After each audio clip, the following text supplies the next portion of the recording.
Bonjour à tous et à toutes. Aujourd'hui, une nouvelle vidéo sur la Ligue 1. Voilà, on arrive en fin de semaine. C'est la Ligue 1 qui va être au programme.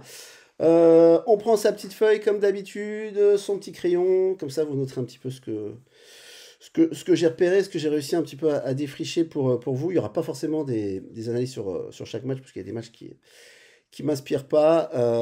Voilà, donc écoutez, après vous ferez votre tri.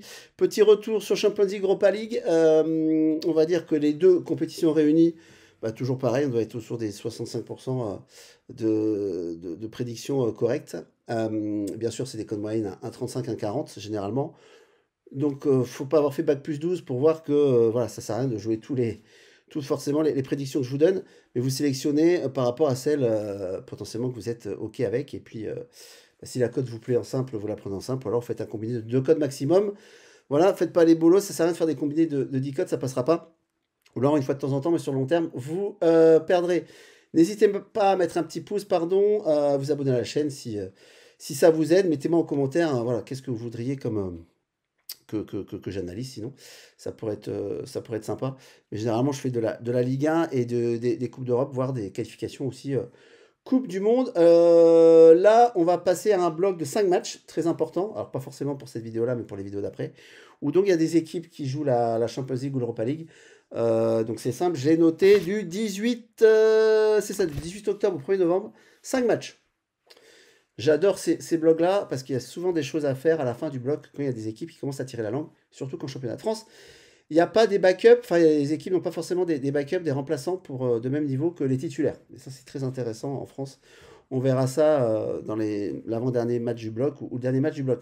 Allez, on commence sans plus tarder, la Ligue 1. Alors, la Ligue 1, ce que je vais vous montrer aujourd'hui, comme intéressant de voir, il y a eu quelques matchs, on peut avoir quelques stades domicile extérieur, voir un petit peu les équipes, comment elles se débrouillent à la maison ou quand elles se déplacent hors de leur stade. Donc je vous montrerai ça tout à l'heure. Donc PFC Nantes. PFC, j'avoue que c'est une équipe bah, que j'apprécie parce que maintenant il y a Les Melou, ancien joueur du stade brestois, vous savez maintenant, que moi je suis supporter brestois, mais quand je parlerai de Brest, je mettrai mon cœur de côté forcément. J'essaierai d'être très factuel là-dessus.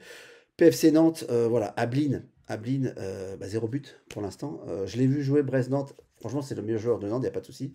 Là, j'ai lu un article sur Mohamed, compliqué aussi, l'attaquant nantais. Ça se trouve, il va même être sur le banc. À voir. Mais un 50, un 53 pour PFC, voilà, pour moi, c'est trop bas. Il n'y a pas grand-chose à faire. Potentiellement, Nantes pourrait ramener un nul. Je passe, j'ai pas forcément d'avis sur ce match. Brest PSG, bah oui, forcément. On y arrive. Alors, que vous dire? Brest, l'année dernière en Ligue des Champions, on a perdu contre le champion en titre. On ne savait pas à l'époque. Mais en match aller-retour, on a dû perdre 10-0. C'est. Voilà. Éric Roy, entraîneur de Brest, et Lucien qui s'entendent très bien. Éric Roy espère une équipe B de Paris, mais même une équipe B de Paris, je pense que tout supporter brestois que je suis, bah, faut se rendre à l'évidence. Quand ils vont mettre 7-2 à l'Eintracht Francfort, quand avec une équipe B, ils vont gagner à Barcelone, bon, j'adore mon équipe. Un point, ce serait exceptionnel, mais bon, ça va être compliqué. En plus, on a un goal qui a deux mains gauches. Alors peut-être qu'il va nous sortir une Donovan Léon de l'année dernière. Ceux qui s'en souviennent, Auxerre Paris, il avait une note de 10 dans l'équipe, ce qui est très rare. Je crois qu'Auxerre avait réussi à prendre un point. Voilà, Paris pour l'instant, tout le monde dit ouais, ils sont deuxième, Marseille joue le titre. Ouais, mais Paris à la même époque l'année dernière, ils avaient le même nombre de points. Donc, si vous voulez, on est voilà, ils sont dans les temps, ils vont accélérer quand à un moment donné. Et ce qui est marrant, c'est que là, il y a Brest PSG la semaine prochaine, enfin mercredi, il y a Lorient-Brest. PSG a une cote plus importante pour aller jouer à Lorient. Alors que pour moi, j'estime que, désolé chez les supporters orientés, que Lorient est un cran au-dessous au niveau de Brest, au niveau performance. Enfin, c'est ce que j'estime, voilà. J'essaie d'être factuel pour diverses raisons, un collectif de jeu, enfin bon, bref. Donc voilà, potentiellement, vous pourriez faire un combiné PSG à Brest et PSG à Lorient, combiner les deux. Voilà, la logique, c'est ça. Après, je vous dis, j'ai mon cœur de Brestois. Je ne vais rien prendre sur ce match-là, je serai au stade et on essaiera de vibrer. Voilà, il n'y a pas Mbappé cette année, à chaque fois il nous faisait mal, mais bon. Il y a d'autres joueurs intéressants qui peuvent nous faire mal. Donc je passe ce match-là, mais je pourrais très bien comprendre que les gens jouent PSG. Voilà, j'aurais rien d'autre que mon espoir d'avoir le match nul. Donc voilà, je préfère passer sur ce match-là. À vous de faire votre idée. Monaco-Toulouse, je passe aussi. Même si Monaco, bah, forcément, a le match de Ligue des Champions dans les pattes. Ce que Toulouse n'a pas, Toulouse, une équipe que j'ai tellement du mal à lire, pour l'instant ils sont plutôt pas mal. Ils sont plutôt pas mal, Toulouse. Ils sont 8e, hein. Voilà, forme du moment, un nul, 2 victoires.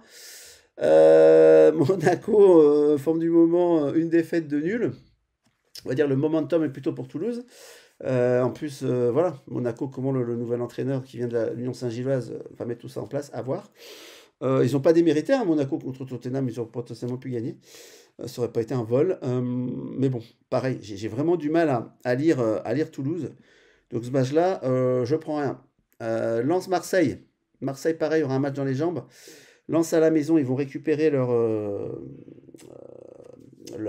tribune où il y a 4200 personnes qui étaient suspendues la dernière fois pour fumigène. Là, ils seront là, donc grosse ambiance à Lens.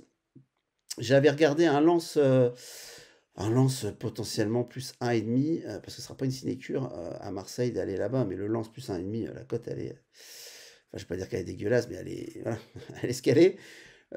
Voilà, c'est du 1,15. Qu'est-ce que. Voilà, Lens plus 1,5, 1,15. Marseille peut potentiellement gagner à Lens. De là, une victoire large, sachant que Marseille aura un match de Ligue des Champions jeudi dans les jambes au Sporting du Portugal. Ils ont joué un moment à 10 aussi. Lens sera frais. Bon, écoutez. Marseille peut gagner 1-0, de là à gagner 2-0, 3-1 à Lens. J'ai vraiment du mal à y croire. Voilà, j'ai vraiment du mal à y croire, mais la cote là de Lens plus 1,5, alors, si elle vous intéresse, si vous estimez qu'effectivement Marseille, au pire du pire, si voilà, peut s'imposer à Lens, mais d'un but max, voilà, le plus 1,5 potentiellement il peut être bon dans un combiné de 2-3 cotes max. Voilà, donc à vous de juger. Lille-Metz. 1,23, c'est trop bas. C'est trop bas contre Metz, même si Metz ne met pas un pied devant l'autre. Lille, même si ça a fait tourner, Giroud est rentré qu'à la 88e, il me semble. Ça a fait tourner un peu. D'ailleurs, voilà, si Lille ne tourne pas en Europa League, pour moi, ils peuvent battre le PAOK. Ils ont quand même dominé le match au niveau des petites goals et des occasions. Mais 1,23, Lille. Voilà, je m'abstiens, même si Metz, hein, c'est nul, mais c'est vraiment très très nul. Donc je vais vous montrer ça. À l'extérieur, Metz, c'est 4 buts marqués, 15 encaissés, 4-0, 5-2, 3-2, 3-0. La logique voudrait que voilà, Lille gagne à 1,23. Si vous estimez que la cote est correcte pour vous, potentiellement vous pouvez la prendre, mais bon. Il y aura forcément à un moment donné où Metz ramènera un nul de l'extérieur pour différentes raisons, des impondérables ou quoi que ce soit. Donc à vous de voir si ça peut vous intéresser. Angers-Lorient, deux équipes qui sont dans le même championnat. Voilà. Voilà, la logique comme ça, vous direz, deux équipes du même niveau, match nul, oui, enfin bon. Ça, c'est pas forcément des arguments. Angers à la maison, c'est plutôt. Alors ça, c'est Lorient, pardon. À l'extérieur, c'est un but marqué, 8 encaissés. Hein. 2-0 au PFC, 1-1 au Havre, 4-0 à Marseille, 1-0 à Auxerre. C'est complicado. Et Angers à la maison, c'est 3 buts marqués, 4 encaissés. Une victoire contre le PFC, un nul contre Rennes, pas mal. Une défaite contre mon équipe Brest et 1-1 contre Monaco. Voilà, l'avantage serait plutôt sur Angers, double chance ou match nul remboursé. Après, c'est un match, franchement, où tout peut arriver. C'est pas là-dessus, moi, que j'irai. En fait, c'est sur les deux derniers matchs de la journée, je vous montrerai. Auxerre, Le Havre, pareil, même championnat, les points valent cher. C'est compliqué, ces deux équipes cette année. Là, à domicile, Auxerre, ça saoule le chaud et le froid. Ils ont battu Lorient.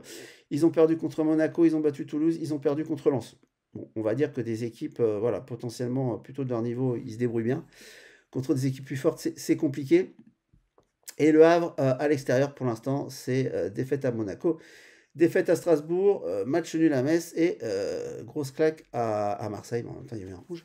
Alors que Le Havre faisait plutôt un bon match contre Marseille, que c'était 11 contre 11. Donc la question, c'est est-ce que Le Havre va résister à Auxerre? Potentiellement, ils peuvent. Potentiellement, ils peuvent. Voilà, mais bon, ça reste. Voilà. C'est des équipes qui c'est tellement. Enfin, il peut manquer un ou deux joueurs et le rendement change que voilà, c'est pareil, vous jetez la pièce, c'est un peu comme Angers-Lorient, vous voyez où elle tombe, quoi.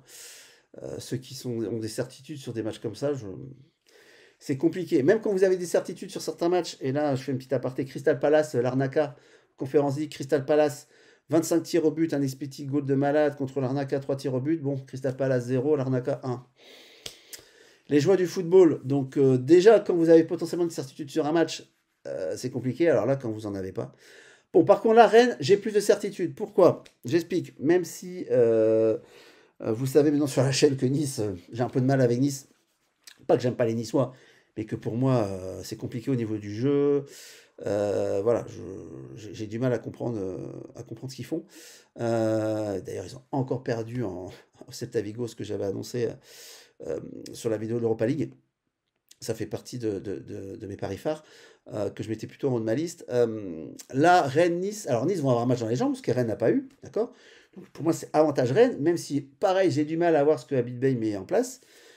J'imagine que le rendement de Madi Camara, qui était c'était notre comment on appelle ça? Notre milieu box-to-box, enfin, ratisseur de ballon, génial. Bon, bah là, il faut qu'il s'adapte à Rennes, mais quand ça va arriver, ça va arriver. Donc, pour moi, Rennes-Nice. Bah, j'aime plutôt, je vais me pencher sur Rennes, potentiellement même une victoire de Rennes, parce que physiquement, même si Nice a fait un peu tourner, je pense que Rennes, à un moment donné, va prendre le dessus physiquement. S'ils ne le font pas, c'est qu'il y a un gros souci. Et donc, Rennes-Nice, pour moi, je trouve ça plutôt intéressant. Donc, potentiellement, victoire sèche de Rennes, même si, vous savez ce que j'en pense des victoires sèches au football, l'arbitre, il a tellement une place importante. Et suivant des fois ses décisions, bah, le match peut totalement partir en cacahuète par rapport à votre analyse. C'est ça qui est compliqué au foot. Donc Rennes, potentiellement 8 heures sèche. Eh bien écoutez, j'aime bien pour les plus audacieux. Sinon, vous avez en double chance un 28. Je pense qu'il y a moyen de trouver un peu plus haut. Et non, c'est ici, pardon. Non, c'est là. J'y arrive. Voilà, vainqueur remboursé 6 matchs nuls, 1,50. Très très bon, je pense. Aussi à prendre. Cote un peu basse, mais bon, pour un simple, à la limite, ça le fait. Donc je rappelle, un vainqueur avec match nul remboursé. Si Rennes gagne, vous gagnez votre cote 1,50. Si un match nul, votre mise est remboursée. Si Nice gagne, vous avez perdu. Voilà. Forcément, la cote, elle est plus basse que la victoire sèche. Pourquoi? Parce que vous avez la couverture du match nul, ce qui se conçoit et qui est logique. Non, franchement, Rennes, j'ai plutôt une bonne vibe sur ce match. Tout ça parce que Nice aura mis un match dans les chaussettes. Et pour moi, l'effectif niçois, on verra dans le bloc à 5 matchs sur l'avant-dernière journée de ce bloc-là, ou la dernière journée, qui aura lieu le week-end prochain et la semaine d'après. Il y aura forcément aussi des choses à faire sur des équipes qui vont commencer à tirer la langue à la fin de leur bloc. Voilà, donc pour moi, Rennes, je le mets en haut de ma liste cette fois-ci. Pour les plus audacieux, potentiellement victoire sèche. Pour ceux qui sont plutôt bons pères de famille, victoire avec match nul remboursé. Et pour ceux qui sont vraiment frileux, mais potentiellement en combiné, la double chance à 1,30. Je répète, vous le savez, une cote à 1,30 multipliée par une cote à 1,30 égale à une cote à 1,69. Et j'avoue, c'est le type de cote, quand je combine deux cotes, qui me plaisent plutôt. Voilà, autour de ça, c'est plutôt intéressant. Et on arrive au dernier match qui potentiellement me plaît aussi. Il est où? C'est Lyon-Strasbourg. Lyon-Strasbourg, on va aller voir tout ça. Alors, au niveau global, hein, bien sûr, c'est des équipes cette année qui sont plutôt pas mal. Je suis plutôt content de Strasbourg. Je les ai pris top 6 à 2,20, je crois, ou 2,30. Bon, j'espère qu'avec ce qu'ils montrent, ils arriveront à être top 6. Il y a quand même une profondeur de joueurs qui est intéressante. Pareil, ils ont fait tourner en Conference League. Ils n'auraient pas fait tourner, ils auraient gagné le match, ça c'est sûr. Quand vous voyez leur attaquant vedette qui marque un joli retourné pour ceux qui ne l'ont pas vu.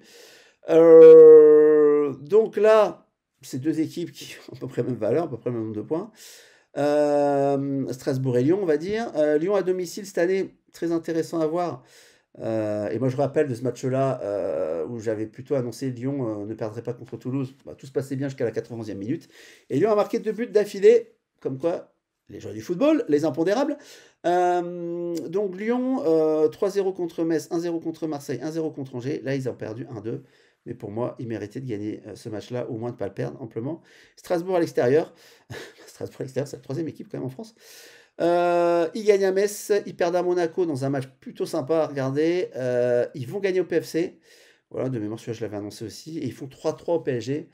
Dans mon club privé, j'avais dit attention, là au PSG, sachant qu'il y avait 1-3 à la base. Et on avait réussi à éviter cette carotte-là de la victoire du PSG contre Strasbourg. Donc Strasbourg plutôt costaud, vous voyez, à l'extérieur aussi. Donc ce match-là, en plus généralement Lyon, à la maison, c'est pas des foot. Voilà, c'est 6 buts marqués, 2 encaissés, et à l'extérieur. Donc il y aura du but hein, dans ce match-là, ça va pas finir à 0-0, je pense pas. Je pense pas. Moi, le pari qui pourrait potentiellement m'intéresser ici, il doit y avoir du Strasbourg plus 1,5 quelque part, je l'ai vu tout à l'heure. Il est là, 1,21. Alors, c'est pas non plus la cote du siècle. Mais bon, si Lyon gagne, les deux hein, ont des matchs dans les jambes. Je pense que Lyon a puisé un peu plus physiquement que Strasbourg. Strasbourg aussi, c'est une équipe plus jeune. Voilà, donc je pense que ça va être un match très intéressant à suivre. S'il y a pas d'impondérable dans le match, de choses comme ça, voilà, une équipe peut prendre le dessus, mais par un but d'écart maximum, je vois pas Lyon gagner 2-0, 3-1 ou Strasbourg la même chose de l'autre côté. Voilà, je pense que potentiellement il va y avoir que chaque équipe peut marquer un but. Mais pour moi, ce serait plutôt Strasbourg plus 1,5 que je mettrais en deuxième position dans ma sélection. Voilà, par rapport à Rennes, mais c'est Rennes que je mets au-dessus les paris que je vous ai annoncés tout à l'heure sur Rennes pour sur cette journée-là. Il n'y a pas de grosse folie, il n'y a pas voilà, il y a pas un avis sur tous les matchs. Bah, ceux qui arrivent à le faire, bravo à eux et félicitations. Moi, honnêtement, faire un avis sur tous les matchs, c'est impossible à faire. Voilà, et c'est plutôt, je commence déjà par un ressenti que j'ai, et après je vais plutôt fouiller en fonction des paris qui sont possibles et des stats qui sont à ma disposition. Donc voilà pour moi, pour cette analyse. Comme je vous dis, il y aura une analyse. Vous voyez, hein, il y a des matchs qui reviennent dès mercredi. Bam, bam, bam, bam, ça enchaîne. Un Nice-Lille intéressant, quoique les deux auront déjà, enfin, jouent tous les deux la Coupe d'Europe. Moi, ce qui m'intéresse, c'est quand ils vont rencontrer une équipe qui ne joue pas la Coupe d'Europe, qui sera plus fraîche. Voilà, il y aura forcément des choses à faire d'ici là, mais là, je vous dis, le bloc de 5 matchs pour certaines équipes qui jouent en Coupe d'Europe peut tirer au niveau physique. Je parle pas de PSG, mais je parle plutôt des autres que sont Lille, surtout Nice, voilà, potentiellement Strasbourg, quoi qu'ils ont un effectif assez pléthorique. Et Marseille, pareil, Marseille, il y a un banc, mais bon, à voir aussi. Donc voilà, c'est tout pour moi. Si jamais vous voulez faire partie d'une communauté de parieurs, j'ai mon club qui est disponible. Je vous mets tout ça dans la description. Il y a un fil rouge, voilà, que je mets toutes les semaines. Il y a du pari rugby. Il y a une partie de mes paris long terme, voilà, qui sont ma spécialité. Voilà, la communauté, on échange. Il y a pas mal de choses. Je fais des vidéos spéciales aussi rien que pour le club privé. Donc, à bon entendeur, salut. Mais sinon, sur la chaîne YouTube, on se retrouve, donc on va vous dire lundi, je pense, je ferai une vidéo sur la journée du milieu de semaine de Ligue 1. Voilà. Allez, je vous souhaite un bon week-end à tous. Bye bye.